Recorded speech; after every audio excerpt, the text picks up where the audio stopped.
2:7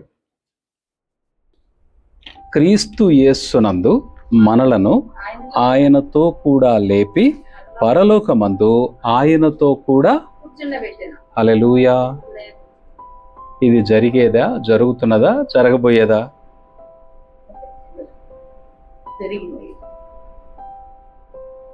యేసయ్య యేసుక్రీస్తునందు మనలను లేపి పరలోకమందు ఆయనతో కూడా కూర్చుండబెట్టాను కదండి.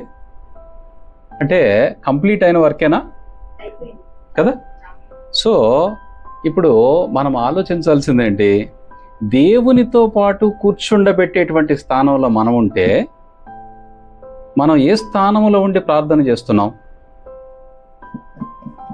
అర్థం ఏంటంటే, యేసుక్రీస్తు ప్రభువారు భూమి మీద తాను ఎటువంటి అధికారమును ఇక్కడ చలాయించారో తనతో కూడా కూర్చున్నటువంటి వారందరూ కూడా అటువంటి అధికారమును కలిగి ఉండటానికి ఆయన పూర్తి హక్కులు తన పిల్లలకి ఇచ్చాడు.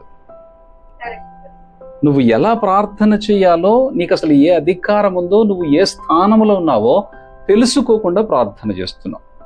క్రీస్తునందు ఉన్నటువంటి వారందరికీ దేవుడిచ్చినటువంటి ఇది ఒక గొప్ప వాగ్దానం. నాతో కూడా కూర్చుండబెట్టబడినటువంటి స్థానంలో మీరున్నారు. Now you can go to the world. మీరు ఇప్పుడు లోకములోకి వెళ్ళండి.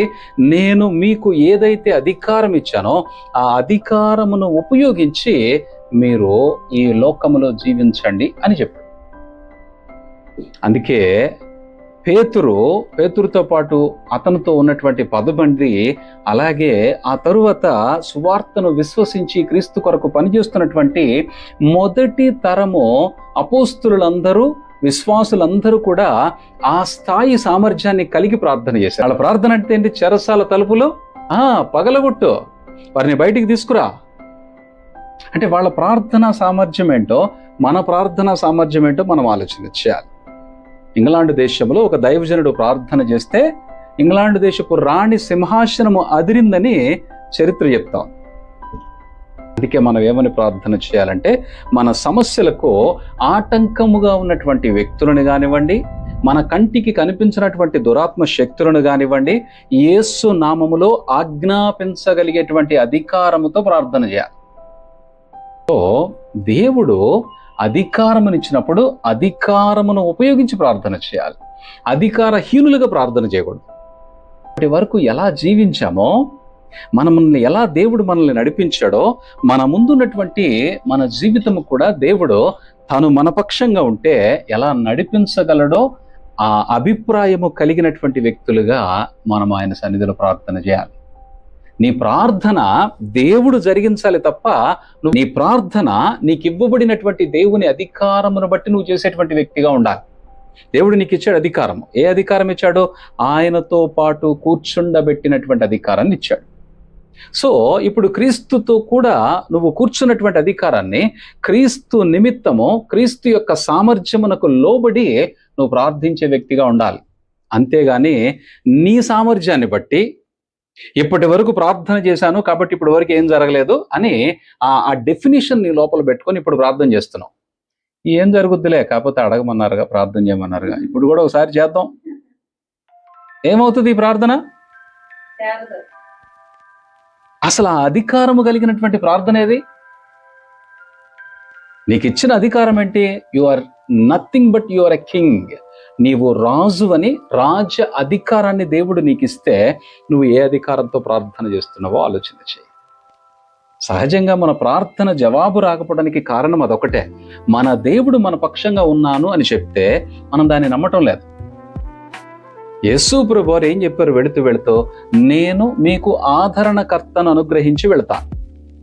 మీ కొరకు నేను ఒక ఆదరణకర్తను అనుగ్రహించి వెళ్తాను. ఆయన మిమ్మల్ని నడిపిస్తాడు. ఆయన మిమ్మల్ని ఎలా ప్రార్థన చేయాలో నేర్పిస్తాడు. ఆయన మీలో ఉంటాడు, మీతో ఉంటాడు. నువ్వు ప్రార్థన చేసేటప్పుడు అసలు పరిశుద్ధాత్మ నీతో ఉన్నాడు అనేటువంటి అనుభవంతో చేస్తున్నావా, లేకపోతే నీ సొంత ప్రార్థన చేస్తున్నావా? పరిశుద్ధాత్మ నీతో పాటు ఉన్నాడని దేవుడు వాగ్దానం చేస్తే, క్రైస్తవులందరికీ పరిశుద్ధాత్ముడు అనుగ్రహించబడ్డాడని, ప్రతి ఒక్కరిలో పరిశుద్ధాత్ముడు ఉంటాడని దేవుడు వాగ్దానం చేసి తనను నీ కొరకు పంపిస్తే నువ్వు ఆయన అసలు పక్కన పెట్టి ప్రార్థన చేస్తున్నావు, ఆయన మాట వినకుండా ప్రార్థన చేస్తున్నావు. ఆయనకు అసలు అవకాశం ఇవ్వకుండా ప్రార్థన చేస్తున్నావు. ఆయన ఏం మాట్లాడమంటాడో అది మాట్లాడటానికి ప్రయత్నం చేయకుండా నువ్వే మాట్లాడుతున్నావు. పరిశుద్ధాత్మని ఎందుకు ఇచ్చారు నీకు? పరిశుద్ధాత్మ నిన్ను నడిపించాలి, నిన్ను గద్దించాలి, నిన్ను హెచ్చరించాలి. పరిశుద్ధాత్మ ఏమి ప్రార్థన చేయాలో నేర్పించాలి. ఒక్కొక్కసారి నువ్వు ప్రార్థన చేయలేకపోతే పరిశుద్ధాత్ముడే నీలో నుండి నీ కొరకు విజ్ఞాపన చేయాలి. ఇది ఎప్పుడు? నువ్వు పరిశుద్ధాత్మకు స్పందించినప్పుడు. పరిశుద్ధాత్మ ఉన్నాడు నీ లోపల అనేటువంటి ఆ విచక్షణే లేకుండా నువ్వు నీ దారిని నువ్వు నీ పనులు, నీ ప్రార్థనలు నువ్వు చేసుకుంటూ వెళ్తున్నావు. పరిశుద్ధాత్మ నీలో ఉన్నప్పుడు పరిశుద్ధాత్మకు నువ్వు ఇస్తున్నటువంటి ఇంపార్టెన్స్ ఏంటి? అసలు మీలో ఉన్నటువంటి దేవుని పరిశుద్ధాత్మకి మీరు ఆటంకము కలిగిస్తే ఆయన ఉండాలా, వెళ్ళిపోవాలా? సో ఇప్పుడు పరిశుద్ధాత్ముడు మీ లోపల ఉన్నాడు కదా, ఈ పరిశుద్ధాత్మను మీరు ముందు మీ కనెక్షన్లోకి తెచ్చుకోవాలిగా. ఈ పరిశుద్ధాత్మతో కమ్యూనికేషన్ మీకు ఉండాలిగా. ఈ పరిశుద్ధాత్మను నువ్వు ప్రేరేపించి, ప్రభు నేనేం ప్రార్థన చేయాలి, ఇప్పుడు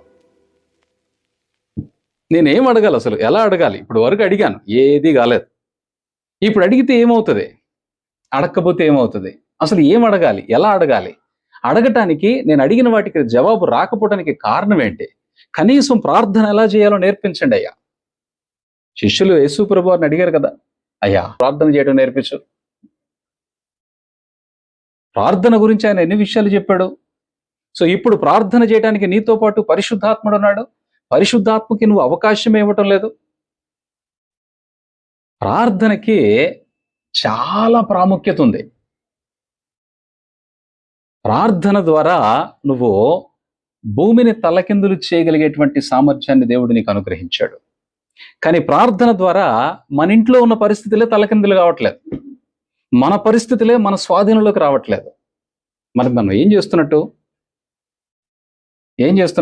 అవసరం వచ్చినప్పుడు వెంటనే దేవుడి దగ్గరికి వచ్చేసావు, మంచిదే, సంతోషం, కనీసం దేవుడు ఉన్నాడే, కొంత గ్రహింపు ఉంది.